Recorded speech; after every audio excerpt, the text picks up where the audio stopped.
So guys we are back with another chapter of My Hero Academia and ये हमारा My Hero Academia का second last chapter होने वाला है। यानी कि अब हमें next weeks My Hero Academia का लास्ट चैप्टर देखने को मिलेगा एंड उसके बाद माय हीरो एकेडमिया खत्म हो जाएगा। लेकिन ये सारी चीजें तो बात की बात है। सबसे पहले हमें बात करनी है कि आखिरकार क्या हुआ इस चैप्टर के अंदर। तो आइए जानते हैं कि क्या हुआ है माय हीरो एकेडमिया के चैप्टर 429 में। तो बेसिकली जैसे कि हम सभी ने देखा था कि हमें कुछ चैप्टर पहले एक बंदा देखने को मिला था जो कि टूटी हुई बिल्डिंगों के बीच में से गुजर रहा था, तो हमें उसी की स्टोरी जानने को मिली है। तो आइए पता करते हैं कि आखिरकार उसके बारे में हमें क्या देखने को मिला है इस चैप्टर के अंदर। सो बेसिकली वो यहाँ पे ये बता रहा होता है कि कैसे उसकी क्वर्क उसके फैमिली मेंबर से पूरी अलग है। यानी कि उसके फैमिली मेंबर्स में जितने भी बंदे हैं, बोले तो जितने भी मेंबर्स हैं, उनमें से एक भी क्वर्क उसकी क्वर्क से सिमिलैरिटी नहीं है। यानी कि उसके पास एक कंप्लीटली डिफरेंट क्वर्क है एंड वो इतनी ज्यादा खतरनाक क्वर्क है कि उसके पेरेंट्स एंड फैमिली मेंबर्स ने उसको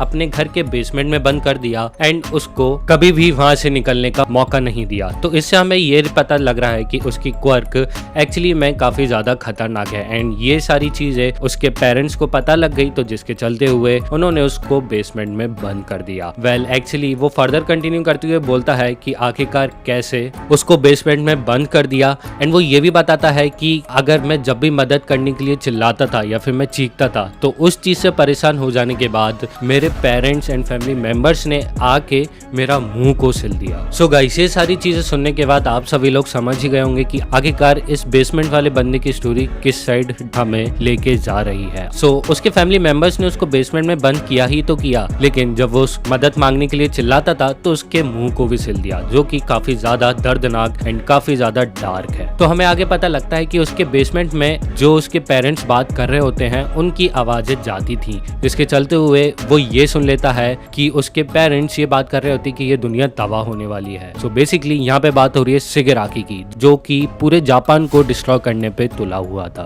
तो उसके पेरेंट्स जितने भी रिसोर्सेस रहते हैं वो सारे इकट्ठा कर लेते हैं एंड उसमें से कुछ ही उस बेसमेंट वाले बंदे को मिलते थे ताकि से वो सिर्फ जिंदा रहे। तो कुछ टाइम बाद उसको पता लगता है कि उसके पेरेंट्स एंड बाकी के अदर फैमिली मेंबर्स उसको वहीं बेसमेंट में छोड़ के चले जाते हैं जब सारी सिचुएशन हीरोज के हाथों में से निकल रही थी। एंड शिगेराकी एंड डेकू के फाइट के चलते हुए जितना भी डिस्ट्रक्शन हुआ था, जितने भी घर टूटे थे, उसमें से उसका भी एक घर था जो टूटा था एंड विद दैट उसके बेसमेंट में क्रैक आया, जिसके चलते हुए वो वहां से एस्केप करने में कामयाब हो जाता है। एंड वो चलते चलते एक ऐसी जगह पहुंच जाता है जिधर वो ये देखता है कि जितने भी हीरोज हैं वो सारे के सारे लोगों की मदद कर रहे हैं एंड वो सारे के सारे लोग काफी ज्यादा खुश है एंड वो ये चीज देख के काफी ज्यादा डाउटफुल हो जाता है एंड वो सोचता है कि आखिरकार ये सारे के सारे लोग इतने ज्यादा खुश क्यों हो रहे हैं। इतना ज्यादा कंफ्यूज इसलिए हो जाता है क्योंकि उसने अपनी पूरी जिंदगी, बोले तो जितनी भी उसने जी है उसमें से आधे से ज्यादा जिंदगी तो उसने अपनी बेसमेंट में ही गुजार दी थी। तभी वो उस अंधेरी गली से बाहर निकलते हुए आगे वॉक कर ही रहा होता है, तभी हमें एक ग्रैनी आते हुए देखने को मिलती है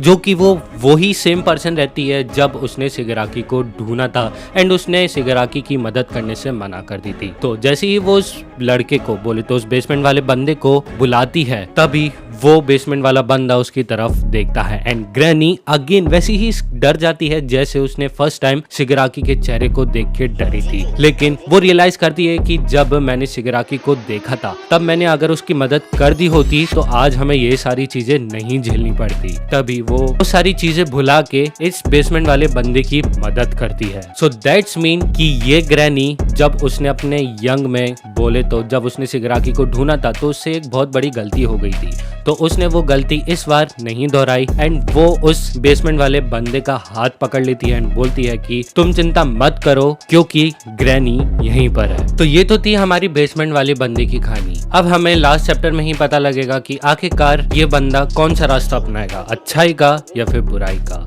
वेल इसकी कहानी पे यहीं पर ही हम लोग फुल स्टॉप लगाते हैं एंड हम बढ़ते हैं ओचाकू एंड डेकू की तरफ, जिधर ओचाकू फूट फूट के रो रही होती है क्योंकि टोगा उसके चक्कर में मर गई थी, जो कि एकदम करेक्ट है कि अगर ओचाकू ताकतवर होती तो उसको ये सारी चीजें करनी ही नहीं पड़ती। तभी ओचाकू एंड डेकू आपस में बात कर रहे होते हैं एंड ओचाकू बोलती है कि यार देखो डेकू, बात ऐसी है कि मैं अभी किसी से भी मिलना नहीं चाहती हूँ। बट डेकू बोलता है कि ठीक है मैं तुम्हारी बात को समझ पा रहा हूँ, लेकिन लेकिन अब मैं आ गया हूँ यहाँ पे तो उसके लिए सॉरी, बट मैं तुम्हें एक बात कहना चाहूंगा कि जो भी हुआ है वो ठीक ही हुआ है। एंड मुझे बिल्कुल भी अच्छा फील नहीं हो रहा है क्योंकि तुम्हारा जो बिहेवियर है वो पुरानी ओचाकू से काफी ज्यादा अंतर है एंड मुझे ये वाली ओचाकू बिल्कुल भी सही नहीं लग रही है। तभी डेकू वो सारी इवेंट ओचाकू को गिनाता है कि आखिरकार की कैसे तुमने हर एक इवेंट में खुद से पहले दूसरों को चुना एंड दूसरों की सबसे पहले मदद करी, जबकि सबसे ज्यादा मदद की जरूरत तुम्हें होती थी। एंड तभी डेकू पुरानी इवेंट्स की याद दिलाता है कि कैसे डेकू हर बार फंस जाता था एंड वहाँ पे ओचाकू ही होती थी जो कि उसको आके बचाती थी। और ये सुनने के बाद ओचाकू के सिर्फ आंख से ही नहीं, नाक और मुंह से भी पानी आने लगता है। बोले तो वो और भी ज्यादा रोने लगती है एंड वो रोते रोते बोलती है कि आखिरकार कैसे टोगा जो है वो मेरे चक्कर में मरी। वेल इसमें ओचाकू कोई गलत बात तो नहीं कह रही है कि अगर वो इतनी ज्यादा ताकतवर होती तो ऑफ कोर्स वो टोगा को हरा देती, बट ऐसा नहीं हो पाया। एंड गाइस प्लीज ये सुनने के बाद तुम लोग मुझे हेट मत करना, क्योंकि अगर ओचाकू सही में इतनी ज्यादा ताकतवर होती तो वो टोगा को हरा देती। तभी हमें आगे देखने को मिलता है कि कैसे टोगा डेकू के कंधे पे सर रख के रो रही होती है एंड वो और भी बहुत सारी चीजें उसको बताती है कि कैसे कि अगर मैं उससे बचपन में मिली होती तो आज टोगा बुराई का रास्ता ना अपना के अच्छाई का रास्ता अपना लेती एंड एक्सेट्रा एक्सेट्रा। एंड ये सारी बातें सुनने के बाद डेकू भी यही बोलता है कि मैं भी यही सोचता था कि अगर मैं शिगाराकी से पहले मिला होता तो मैं भी उसको बुराई का रास्ता ना अपना के अच्छाई का रास्ता अपनाने में मदद करता एंड उसके साथ जितनी भी चीजें चल रही थी वो सारी चीजें रोकने की मैं कोशिश करता, लेकिन ऐसा नहीं हुआ। एंड हमें आज के टाइम के हिसाब से ही जीना पड़ेगा, हम लोग कुछ भी नहीं कर सकते। और ये सारी बातें हो जाने के बाद डेकू एंड ओचाकू थोड़े से शांत होते ही हैं, लेकिन तभी बाकी के क्लास 2A के मेंबर्स आ जाते हैं एंड मैं कसम से बता रहा हूँ कि इनकी टाइमिंग काफी ज्यादा गलत है। अब मैंने इसलिए ऐसा कहा क्योंकि डेकू एंड ओचाकू के बीच में जो लव स्टोरी थी वो हमें बढ़ते हुए नहीं देखने को मिलती है इस चैप्टर में, क्योंकि क्लास 2A के मेंबर्स वहाँ पे आ जाते हैं एंड वो डेकू एंड ओचाकू की कॉन्वर्जेशन के बीच में इन्वॉल्व हो जाते हैं एंड वो सभी लोग मिलके ओचाकू को संभालने की कोशिश करते हैं एंड इसी के साथ ये चैप्टर हो जाता है खत्म। तो इस चैप्टर के एंड में मैं बस यही कहना चाहूंगा कि मैं चाहता हूँ कि हमें बेसमेंट वाले बंदे की क्वर्क का पता लगे कि आखिरकार उसकी क्वर्क है क्या एंड ऐसा क्या हुआ कि उसके पेरेंट्स ने उसको दगा दे दिया एंड उसको बेसमेंट में बंद करके रख दिया। एंड रही बात ओचाकू एंड टोगा की, तो वेल बेसिकली ओचाकू को अपने इस पास्ट से ओवरकम करना पड़ेगा, क्योंकि जो अब हो गया वो